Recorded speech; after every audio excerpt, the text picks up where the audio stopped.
നമ്മുടെ HP-യുടെ 4.6 cc വരുന്ന nitro engine RC ആണ്. ഇതിൻ്റെ കംപ്ലൈൻറ്റ് പറയുന്നത് ഇതിൻ്റെ ഫ്രണ്ട് വീല് നല്ല അടിപൊളിയായിട്ട് ലോഡ് എടുക്കുന്നുണ്ട്, ബാക്ക് വീല് ലോഡ് എടുക്കുന്നില്ല. അതാണ് ഈ ഒരു RCയുടെ കംപ്ലൈൻറ്റ് വരുന്നത്. അപ്പോൾ അതിൻ്റെ സ്പെയർ എടുക്കാൻ വേണ്ടി നമുക്ക് HP-യുടെ തന്നെ വേറൊരു ഷാസിയും കൂടി കൊണ്ടുവന്നിട്ടുണ്ട്.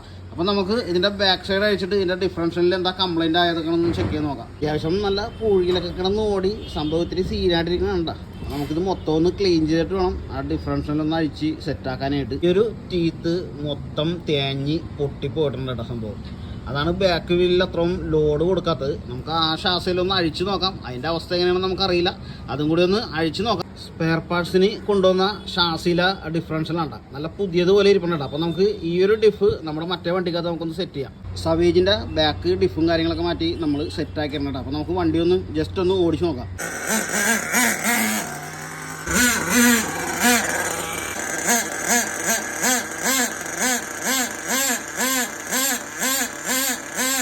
സവേജ് സെറ്റായിട്ടാണ് അതിൻ്റെ റണ്ണിങ് ടെസ്റ്റ് കഴിഞ്ഞ് സംഭവം നല്ല അടിപൊളിയായിട്ടുണ്ട്. അപ്പോൾ നമുക്ക് നെക്സ്റ്റ് വീഡിയോയിൽ കാണാം.